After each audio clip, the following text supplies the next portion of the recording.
भगवान श्री राम की जन्मस्थली अयोध्या में स्थित है हनुमान जी का पौराणिक मंदिर हनुमानगढ़ी।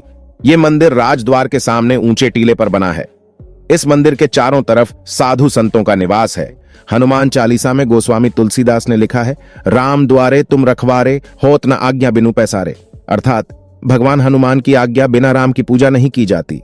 कलयुग में हनुमान जी ही ऐसे देवता हैं जिनकी पूजा आराधना करने से जीवन में आई समस्त बाधाएं समाप्त हो जाती हैं। 22 जनवरी 2024 का दिन इतिहास में दर्ज होगा। दुनिया भर की नजरें अयोध्या पर टिकी हुई हैं। नवनिर्मित भव्य राम मंदिर का उद्घाटन होने के साथ ही रामनगरी अयोध्या में श्रद्धालुओं की भीड़ भी उमड़ पड़ेगी। लोग सिर्फ राम मंदिर ही नहीं बल्कि आसपास कई जगहों पर भी घूमने जाएंगे। इनमें अयोध्या का लोकप्रिय मंदिर हनुमानगढ़ी भी शामिल है, पवन पुत्र हनुमान को समर्पित। यह मंदिर अयोध्या रेलवे स्टेशन से 1 किमी दूरी पर स्थित है। इस मंदिर का निर्माण विक्रमादित्य द्वारा करवाया गया था, जो आज हनुमानगढ़ी के नाम से प्रसिद्ध है। ऐसी मान्यता है कि पवन पुत्र हनुमान यहां रहते हुए कोतवाल के रूप में अयोध्या की रक्षा करते हैं। मंदिर के प्रांगण में माता अंजनी के गोद में बैठे बाल हनुमान को दर्शाया गया है। दोस्तों, तब क्या हुआ जब 400 साल पुराना हनुमानगढ़ी मंदिर का तहखाने खोला गया। इस तहखाने के अंदर जो मिला उसने सबके रोंगटे खड़े कर दिए। हनुमानगढ़ी मंदिर के उस प्राचीन तहखाने में जो दिखा उसे देख आप भी दंग रह जाएंगे। सालों से बंद पड़े उसे रहस्यमय तहखाने से जो सबूत प्राप्त हुए हैं उन्होंने अच्छों के होश उड़ा दिए हैं, क्योंकि वहां से जो वस्तु प्राप्त हुई है वह रहस्यमय होने के साथ साथ विवादित भी है। ऐसे में सबका एक ही प्रश्न है कि आखिर ऐसा कैसे हो सकता है। वास्तव में हनुमानगढ़ी के उस पुराने तहखाने से मिली वह वस्तु एक मुसलमान के हनुमान भक्त होने के सबूत दे रही है। ऐसे में लोगों का हैरान होना कुछ गलत नहीं है, तो आखिर क्या है उस मुसलमान हनुमान भक्त की कहानी? क्या है हनुमानगढ़ी मंदिर के उस रहस्यमय तहखाने का सच? आखिर 400 साल बाद क्यों खोला गया उस प्राचीन तहखाने को, और आखिर कौन कौन से रहस्य छुपे हैं हनुमानगढ़ी मंदिर के उस तहखाने में? जानने के लिए वीडियो के अंत तक जरूर बन रहे। लेकिन वीडियो शुरू करने से पहले जय बजरंगबली कमेंट सेक्शन में लिखना मत भूलिएगा। हनुमान जी की कृपा आप पर और आपके परिवार पर सदैव बनी रहेगी। प्यार दर्शकों, इस कहानी की शुरुआत होती है अरुण नामक एक राम भक्त से, जिसका बचपन रामायण और सुंदरकांड के पाठ के बीच बीता था और बचपन से ही श्री राम को अपना आराध्य मानता था और हमेशा श्री राम के आदर्शों पर चलने का प्रयत्न करता था। अरुण एक अच्छे व्यक्तित्व का उदाहरण था तथा अपनी नौकरी पैसे के बीच भी भक्ति का समय निकाल लेता था। ऐसे ही एक दिन अरुण राम मंदिर निर्माण कार्य देखने अयोध्या पहुंचा, जहां उसने सड़कों से लेकर राम जन्मभूमि तक के दर्शन किए। यह देख अरुण बड़ा प्रसन्न हुआ, क्योंकि बड़ी जल्दी राम जी का मंदिर अब बनने वाला था। यहाँ अरुण ने शालिग्राम पत्थर भी देखे और अयोध्या में अन्य स्थानों को भी देखा। हर जगह से पूजा अर्चना करने के बाद अरुण ने वहां से जाने के विषय में सोचा। तभी एक पंडित जी ने अरुण को बताया कि भले ही उसने श्री राम और उनकी जन्मस्थली के दर्शन कर लिए हो, लेकिन जब तक वह हनुमानगढ़ी मंदिर के बाल हनुमान के दर्शन नहीं कर लेता उसे उसका शुभ फल नहीं मिलेगा। क्योंकि हनुमान जी राम जी के प्रिय भक्त हैं और वे अपने भक्तों से तब तक प्रसन्न नहीं होते जब तक कि वे हनुमान जी के दर्शन नहीं कर लेते। रामायण में भी इस घटना का जिक्र मिलता है। ऐसा माना जाता है कि हनुमानगढ़ी वही मंदिर है जिसे भगवान राम ने लंका से लौट के बाद अपने प्रिय भक्त हनुमान को रहने के लिए दिया था।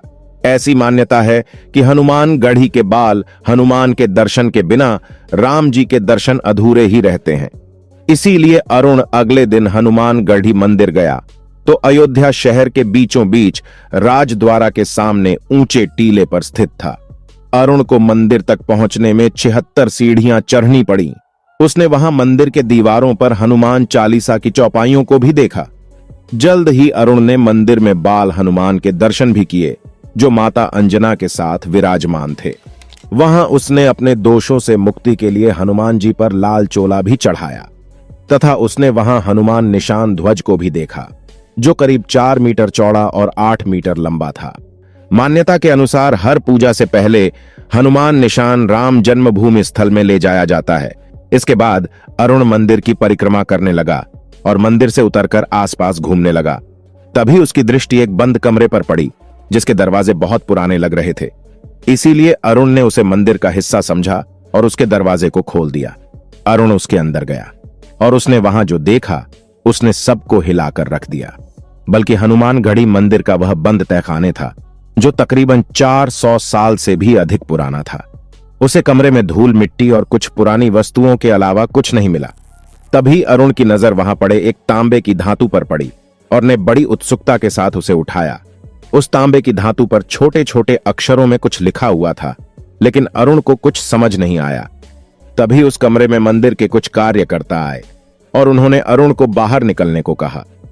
अरुण उसे ताम्रपात्र को अंदर कमरे में रखकर बाहर तो आ गया, लेकिन उसके मन में उस ताम्रपात्र को समझने की जिज्ञासा बढ़ती चली जा रही थी। अपने मन के हलचल को शांत करने के लिए उसने अपने प्रश्न को मंदिर के पुजारी के साथ साझा किया। इसके बाद पुजारी ने जो कहानी सुनाई उसे सुनकर आप भी यकीन नहीं करेंगे। वास्तव में जब उस क्षेत्र में मुसलमानों का शासन हुआ करता था, तब एक नवाब हनुमानगढ़ी के हनुमान जी का भक्त बन गया था। वास्तव में नवाब के बेटे को एक गंभीर बीमारी हो गई थी जो किसी भी उपचार से ठीक नहीं हो रही थी। चिकित्सा सुविधा उसे दौर में इतनी ज्यादा नहीं हुआ करती थी। वेद और डॉक्टरों ने जब हाथ टेक दिए, तब अंतिम विकल्प के रूप में सुल्तान ने थक हार कर हनुमान जी के चरणों में अपना माथा रख दिया। उसने हनुमान से विनती की कि किसी भी तरह मेरे पुत्र को बचा ले, और अंत में हनुमान जी ने उसे ठीक कर दिया। इसी घटना के बाद नवाब की हनुमान जी के प्रति आस्था बढ़ गई। उसने न सिर्फ मंदिर को दान दिया, बल्कि मंदिर का जीर्णोद्धार भी करवाया। इस नवाब ने यहां उस तांबे के ताम्रपात्र को लिखवाया था जिसमें इस बात का वर्णन किया गया था कि आने वाले समय में इस मंदिर से किसी भी प्रकार का टैक्स न लिया जाए। यह कहानी सुनकर वह चकित हो उठा। मुस्लिम शासक हनुमान भक्त कैसे हो सकता है? लेकिन हनुमान जी की भक्ति में सब कुछ संभव है। पुजारी ने अरुण को आगे बताया कि एक समय पर कुछ मुस्लिम आक्रांता ने इस मंदिर पर हमला कर दिया था। तब यहां के साधुओं ने उनको हराकर इस मंदिर की सुरक्षा की थी। हनुमानगढ़ी मंदिर का हनुमान निशान ध्वज इस विजय का संकेत देता है। इस पवित्र ध्वज को आज भी विशेष अवसर पर बाहर निकाला जाता है, क्योंकि वह आज तक हनुमान जी के इस चमत्कारी और ऐतिहासिक मंदिर से अनजान था। अब बात करते हैं इस मंदिर के निर्माण की। इस मंदिर के निर्माण से संबंधित कहानी दरअसल सुल्तान मंसूर अली लखनऊ का प्रशासक था।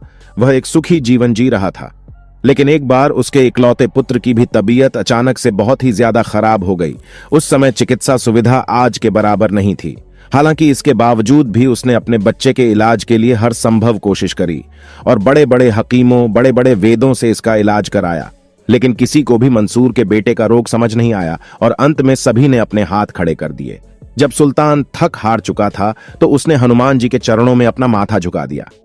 अंत में जब उसके पास कोई चारा नहीं बचा तो उसने हनुमान जी के सामने अपने बच्चों को स्वस्थ करने की गुहार लगाई। उसके ऐसा करने के बाद न जाने क्या ही चमत्कार हुआ कि सुल्तान का बेटा धीरे धीरे स्वस्थ होने लगा।